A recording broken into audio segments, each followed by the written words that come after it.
एक चीज हमारे लिए समझना जरूरी है सिद्धांत यहाँ और कोविड से बाहर निकलते हुए, कि दो चीजें हमारी आर्थिक आजादियों की बुनियादी दुश्मन हैं। एक बड़ी सरकार और एक कंपनियों का एकाधिकार। जहां भारी भरकम सरकार है और जहां बाजार पर कंपनियों का एकाधिकार है, वो हमारी आर्थिक आजादियों के लिए अच्छा नहीं है, क्योंकि दोनों तरह से हम आर्थिक आजादियों से समझौता करने के लिए बाध्य होते हैं। प्रतिस्पर्धा ही वो जीवनी शक्ति है जिसके आधार पर बाजार चलता है। अगर आप मुक्त बाजार में हैं तो कंपटीशन उसकी जान है।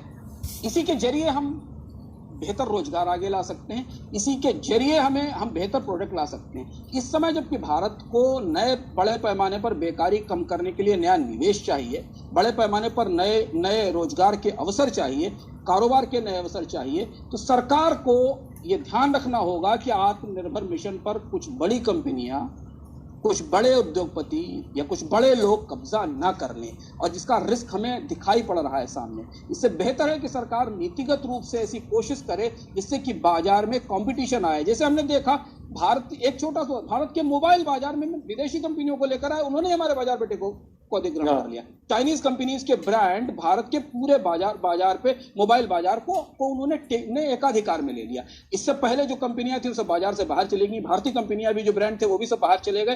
तो जो भी कंपनी बाजार में आती है वो हमेशा बाजार पर एकाधिकार करने की कोशिश करती है। स्वाभाविक सी बात है, सरकारों को यहाँ पर ऐसे रेगुलेशंस के जरिए, ऐसी शर्तों के जरिए, ऐसी व्यवस्था के जरिए इंटरवीन करना चाहिए जिससे ये प्रतिस्पर्धा बची रह सके, उसकी जीवनी शक्ति बची रह सके। क्योंकि मंदी और बेकारी से जंग में अगर हम प्रतिस्पर्धा भी खो बैठे, अगर मार्केट का कंपटीशन भी चला गया, तो फिर हम मैक्सिको और इजिप्ट जैसी स्थिति में होंगे जहां बाजार तो बहुत बड़ा होगा, लेकिन हम सिर्फ दो टेलीकॉम कंपनियों के, एक एविएशन कंपनी के, एक मक्खन बनाने वाली कंपनी के, एक नूडल्स बनाने वाली कंपनी के, एक दो जूता कंपनियों के, इनके मोहताज हो जाएंगे। और इससे जो ग्रोथ हम एक्सपेक्ट कर रहे हैं अपने जीवन स्तर में, अपनी सुविधाओं में, अपनी तकनीक में, वो रुक जाएगी।